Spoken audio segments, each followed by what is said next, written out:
Well, obviously, events of the last 48 hours are deeply disturbing, and what we see is a spiralling conflict, a spiralling war,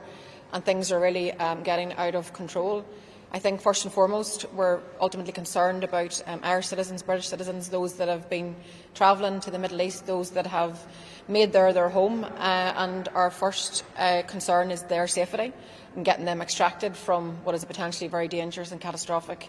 situation. So we remain engaged with both the Irish Government, the British Government, in terms of the advice that they are offering out, and I encourage everyone who is concerned to follow the consular advice, the embassy's advice, and hopefully there will be an opportunity for some people to get removed from what is a very, very challenging situation.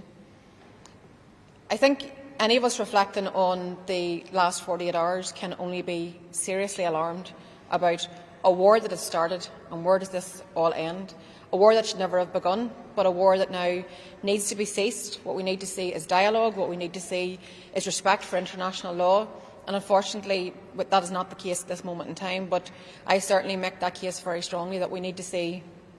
negotiation, we need to see people around the table, we need to see a plan to end this war and an end to the destruction and the devastation. You only have to look at events of Saturday, of what happened to over 150 children